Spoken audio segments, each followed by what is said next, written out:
Mag-grill chicken nga pala ako para sa aking entertainment.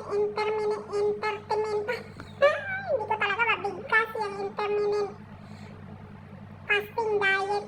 Fasting pala, 16 hours akong nag-fasting.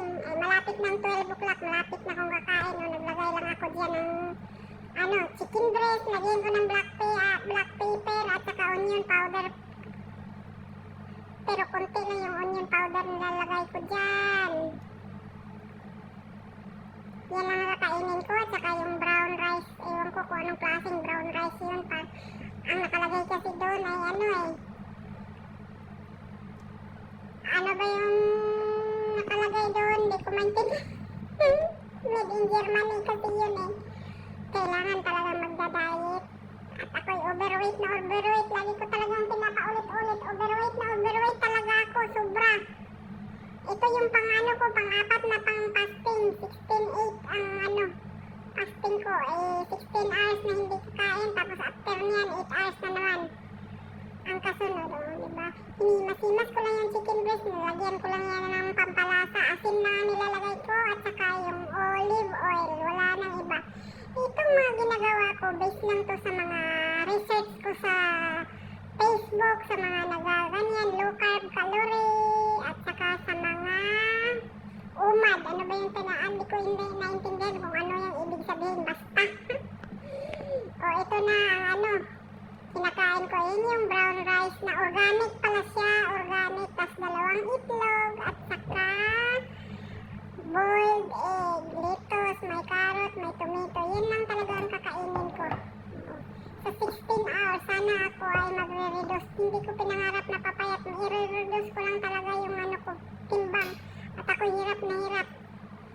Kaninang umaga nag-exercise ako May 43 steps kasi dito yung hagdanan ko Paulit-ulit mga 500 steps siguro yung na lakad-lakad, akyat baba. Yan yung pang-exercise ko para magalaw din yung tuhod. Kain lang ng kain. Pero alam mo, hindi naman ako nagugutom. Pag unang araw talaga, gutom na gutom ako. Pero ngayon medyo na-adapt ko na. Hindi ko na hinahanap yung mga pagkain na lagi kong kinakain araw-araw. Diba? Ganun lang yun. Kailangan mo talagang disiplina.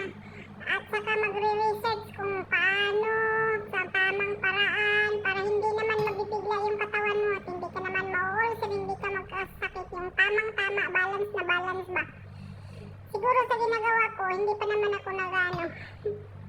medyo yung gutom na gutom. Pero hinahanap-hanap ko yung sugar rate. Ito talaga yung pangunahing hinahanap ng lalamunan ko, yung sugar na yung tea, yung kape, nilalagyan pa ng sugar. Ito talaga. Pero tiniis ko na kaya ko siya, yung hindi ko talaga kakain ng nainom ng mga ganyan, sweet. Saka yung mga juices. Iniiwasan ko na siya. Pang-apat na araw ko na itong fasting. Kailangan, sobra overweight ako, 90. Ngayon, sa 3 araw, sa 4 na araw, nabawasan din naman ako ng 1 kilos, 2 kilos. Diba? Malaking kawalan na rin yan sa akin. Saka nakakagalaw na ako masyado pag hindi ako kumakain ng marami. Dito kasi sa ibang bansa, marami yung pagkain. As in talaga, maraming pagkain.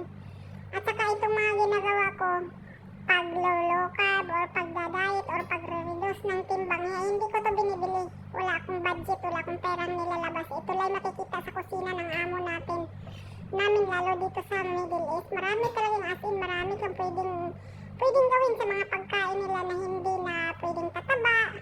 Kasi nandyan na yung mga sources mo sa pagkain sa kusina Hindi mo na kailangan bumili, maglabas ng pera kung ano-anong bibilhin. Kung may disiplina ka lang talaga, madisiplina ang pagkain. Dito sa ibang bansa, sobra kasi yung maraming pagkain dito, sobra. Saka ma-oil. Lalo yung rice na niluluto, nilalagyan pa yun ng oil. Ngayon ay may nararamdaman at saka may edad-edad na, malapit na rin ako magpipipti. Kailangan mag-reduce, iniiwasan ko na yung mga pagkain.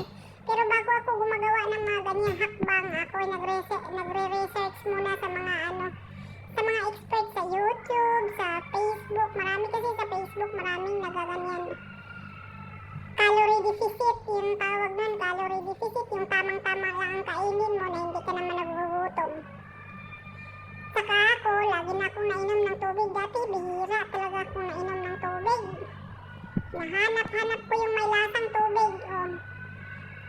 akong nararamdaman, hindi ko maisipang mag-reduce eh.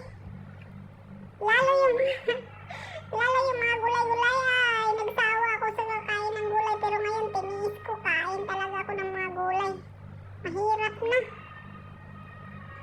Mahirap na may mga nararamdaman. Buti nga yung nararamdaman ko sa age of 47, mga mild pa lang. Yung kasama ko dun sa kabila, high blood na. Hindi nakakayanin yung edad niya, Mike. Ano na kasi, marami na siyang maintenance. Dito kasi, pag maglo-low carb, yung tinatawag na low carb, or magre-reduce ka ng pagkain, makikita mo lang sa kusina ng amo mo. Hindi mo na kailangan ilabas yung mga pera-pera kung ano-anong binibili. Kasi nandiyan na yung mga pagkain din nila yan eh. Kagaya ng litos, hindi man yan binibili. Hindi ko man binibili, pero nandiyan yan. Source na sa pagdadiet mo. Kamatis yun, chicken, o diba? Wala akong perang lalabas, pero nakapag-reduce ako ng timbang. Pwede akong kumain ng kung ano-ano dito sa amo namin na walang perang binibili.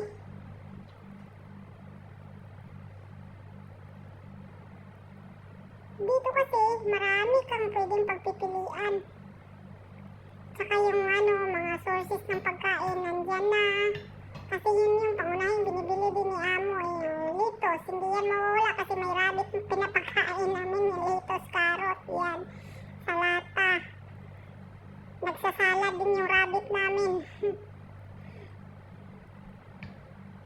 Tsaka yung chicken, ang chicken ay lalagyan mo lang yan ng asin at saka yung okay na. May pa naman, yung isip ko pa naman ngayon, gusto ko talagang kumain ng sweet. Yung may lasa na pagkain. Pero sinasanay-sanay ko na yung sarili ko, Diyos ko po, tabang 90 kilos. At age of 47, 90 kilos, kulang-kulang, 89 ata, sa 1 kilo na lang. Sa 3 araw, pang-4 na araw ko natatot, pang-4 na araw, diba? Maluwag-luwag yung maluwag-luwag yung katawan ko. Parang nakakilos na ako ng maayos, hindi na yung laging tinatamad, inaantok. Mahirap din pala yung overweight. Nagtitiis ka. Buti yung may dito mo,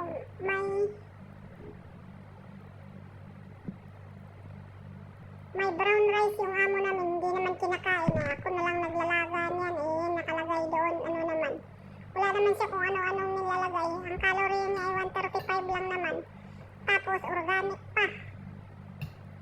O diba? Organic yung rice ko ngayon. Pero kahit organic yan, tinatakal ko yan, isang tasa lang yan. Hindi na talaga ako nagpapabusog na mapabusog. Yung kinakain ko yan, 2 itlog, isang takal na rice, saka isang manok, litos, kamatis. Pag sanay na pa, medyo sanay na pala yung tiyan mo, parang ang bilis mo lang mabusog. Yan, tiniis ko lang yan kasi 8 hours pa bago ako makakain eh. Tiniis ko lang pero busog na ako yan eh. Dati talaga sobra hindi talaga ako nabubusog. Yung ganyang hitsura ko, nabubusog na ako, pero dati hindi pa nabubusog. Parang laging lamon ng lamon, pero ngayon konti lang kinakain ko, nabubusog na ako, pero parang na-adapt ko na yung pag-reduce ng pagkain. Hindi ko na talaga dami kasi pagkain dito, lalo pag napunta sa Lola, sobrang dami ng pagkain. Hindi mo talaga matiis na hindi mo makakain. Kaya dito, walang disiplina sa pagkain pag nasa Arab country ka, walang disiplina. Lalo pag yung mga amo niyo na maraming pagkain, hindi mo madidisiplina. Nasa sayo na lang talaga yan. Dati hindi ko kaya yung fasting eh. Pero ngayon, nakayanan ko 16 hours na hindi ako kumakain. Ang inaano ko lang, kape, tea, tubig. Yan lang. Pero yung food na kinakain as in wala. Sanayan lang siguro yan. Kailangan kong matarget, may target ako, timbang na kinukuha. Kailangan ma-reduce ako 70 kilos. ano na kayong itsura ko pag 70 kilos, no? Kailangan ko yung mamit. Eh, ngayon,